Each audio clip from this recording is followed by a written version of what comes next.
So why expand your reach? Because the best markets are not always local. According to Bigger Pockets, these are the best markets to invest in 2021. Please take good notes on these. Dallas, Texas.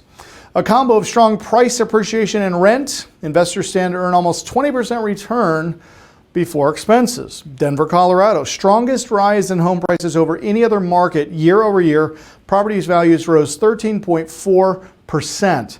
Miami, Florida boasts an 18.6% return year over year. Houston, Texas. Over the past year, investors made gross returns of 18.5%. I'm going to go back to this slide real quick, okay? Here's my little warning / caveat / don't do this, okay? If I'm you and I'm looking at this slide, the last thing I'm going to do is go to Dallas and Denver and Miami and Houston. What I'm going to do is I'm going to go pull up a Google map and I'm going to type in cities at least 150 miles from downtown Dallas, Texas. And Google's going to give me a whole list of them. And those are the little outlying towns that I'm going to pursue.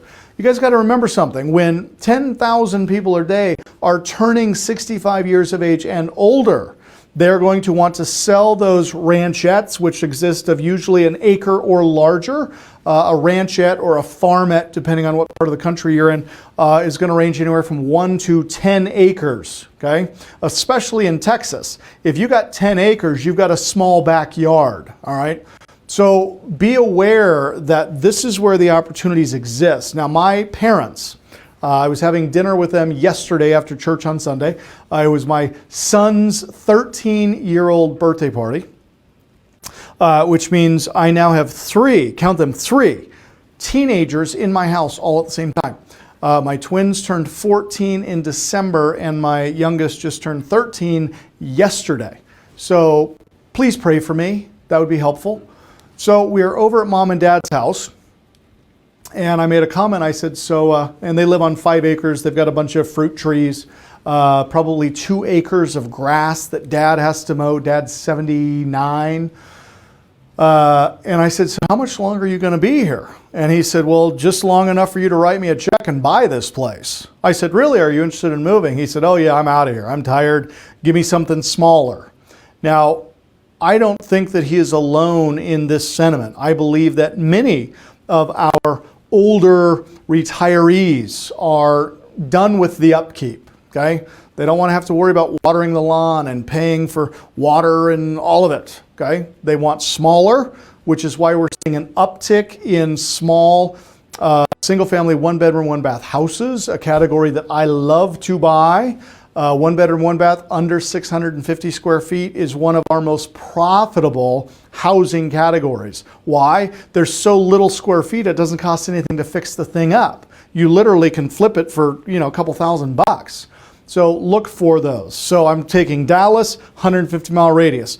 Denver, I'm going outside of the Denver corridor, 150-mile radius. Miami, same thing. Obviously, you can't go too far south because you're in the middle of the ocean, but you can certainly go to the north of that, anywhere along the southern coast, both on the Gulf side and the Atlantic side there in Florida. All those would be in play. Specifically Orlando. Orlando continues its urban sprawl, but I think one of the best places in Florida is in the north central corridor, just north of Orlando, kind of in that no man's land between Jacksonville and, what's over there on the other side? It's not in it's not in. So somebody's going to tell you, JT. They're saying it right now. They're saying it out loud. They're saying, no. It's right there. It'll come to me. Florida? No, you got Jacksonville on the east side, Right. and then in the upper northwesterly part of Florida, there's another city there. Right before you get, right as you're going into Alabama and Louisiana right there. There's a city right there. What's it called? No, Terry says St. Augustine, but that's not it. No, it's not St. Augustine. That's too far south. Tampa's too far south. Pensacola? Pensacola, I believe, is the one I'm thinking of. Cindy Who got it? shoots for the Who got win. it? Cindy Shoots. Yay! Great job, Cindy. You win the prize. Ship that out to her, will you, JT? Florida. Cindy Shoots. It's on its way to you. What was it again? is Pensacola. Pensacola, yeah. So Jacksonville to Pensacola, there's that whole central area in north central Florida.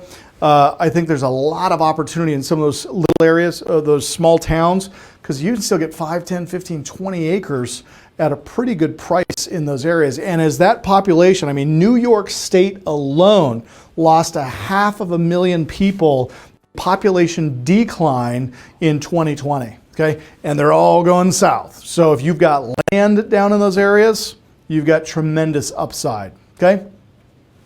Atlanta, Georgia, investors in Atlanta saw 16.5% return thanks to balanced mix of gains and cash flow as well as appreciation. Tampa, Florida experienced a 16.4% gross profit due largely to cash flow. Detroit, Michigan, of all places, due to a recent resurgence, Detroit boasts a 16.2% return on real estate investments, and I believe that Detroit will continue to grow in scale because it's still it's a beautiful metropolitan city. There are areas of Detroit that are rival anything you see in San Francisco or LA. Detroit is a great, great city. But they've been challenged by jobs. But in the midst of COVID, so many high-paying jobs now can be done remotely from home. So you're seeing these 6-figure-a-year wage earners moving into areas where you can still buy a house for under 100 grand. I mean, if you're making $120,000 a year trying to eke out a living in San Francisco, California, where your rent payment is $3,200 a month, and you can go buy a house for 100 grand in Detroit, many of those people can pay cash or even get financing and have a monthly mortgage payment of $650. So we are seeing a lot of people choosing lifestyle, quality of life, and moving into some of these more affordable areas just because the big metros are pushing them out and they've got to go somewhere affordable. Austin, Texas. Now, how do I say this kindly? I used to love Austin, Texas. Keep Austin weird. But Austin is getting a little too weird. Some of you that are Austin natives, you know what I'm talking about. You got a lot of crazies moving into Austin, okay? And it's causing a lot of political upheaval. But it's pushing north. So you can go into Round Rock. There's areas around the Austin corridor that are still tremendous value. But Austin is a great city, especially if you love live music. Las Vegas. Las Vegas is going to continue to be hot. There's a lot of untapped opportunity there, again, from the foreclosure and the eviction abatements that currently exist. And then, of course, Orlando. Real estate investors see returns of 14.9% on their properties. Now, you guys will notice all of the cities that I've mentioned are here. Now, as we look at virtual wholesaling, if all you guys will do is just focus on these 8 markets, that's how many I gave you, right? No, I gave you 9, okay? I gave you 9 markets.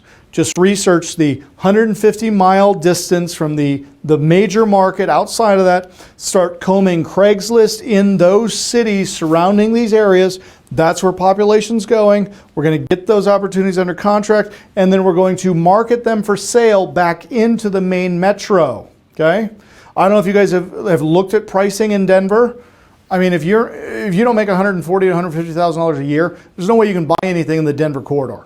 The average median price in Denver right now is $520,000. It is out of control, and it's pushing everybody north and east because the further west you go, the higher they go because you're going into the mountains and you're getting closer to the ski hills. So all of these things, you got to go into the outlying areas, and then you got to market to the core and get them to drive and commute and move into those outer areas.